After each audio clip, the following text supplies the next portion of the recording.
Well, hello friends.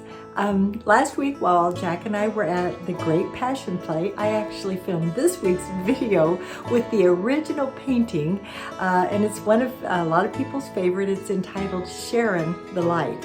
And a few years ago, we were at a gift show, and a lady came up to Jack and she said, "I've got an idea for a painting for you." And she began to tell about how her husband would share the gospel with a fellow rancher there in Oklahoma, and finally led him to the Lord. And Jack took that and he created a beautiful painting that is a vivid illustration of life without Christ and life with Christ. Here's what I filmed.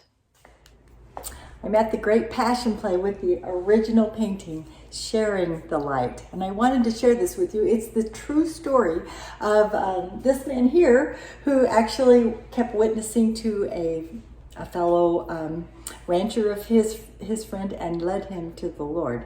Jack did something unusual. He divided the painting in half. And everything on this side represents darkness, death, and hopeless, where everything on this side represents light and life and hope. So you see the dark hat, the light hat, the cold coffee, the steaming coffee, the closed Bible, the open Bible. Over here you see the snake and the skull and the gun. But over here you see music and flowers. It's just beautiful. So there's so much: the white horse, the dark horse. But the key to the painting is actually around the bottom of the campfire. And you're going to look for 4 things about Jesus Christ that can make a difference whether you live on this side or this. And so what you're going to look for is a nativity, 3 crosses, a crown of thorns, and an empty tomb. And I'll point those out. There's the nativity representing the divine birth, one of a kind, of Jesus Christ. The 3 crosses and the crown of thorns represent his suffering and his death for us. And the empty tomb is here, recognizing the victory of his resurrection. And over here, I love to point out that I remember when Jack first showed me this original, I said, "Honey, you know, this is neat. You got freedom over here, but maybe you should paint out this bit. It just seems a little uncomfortable, and this is the good side." And he didn't even hesitate. He just said, "We're still in this world. And there's going to come a day when we are free from all of the discomforts of this world." Finally, you notice over here that there is a cross.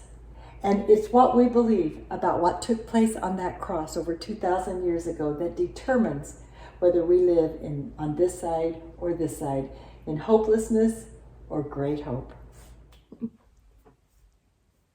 The title, "Sharing the Light," may sound strange to people who don't know that Jesus called himself the light of the world.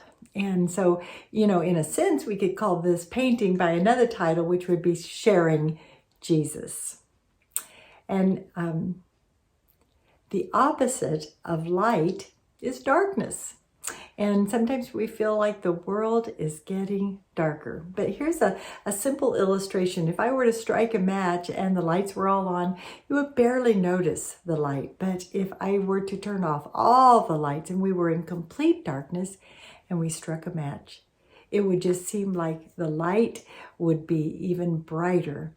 And folks, as it gets darker in our world, just remember that the light of Jesus will only shine brighter and brighter.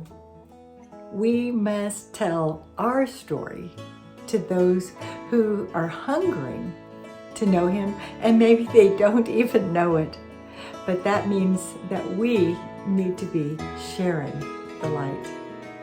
So our memory verse says it well, that you, that's us, may proclaim the praises of him, that's Jesus, who called you out of darkness into his marvelous light. 1 Peter 2:9.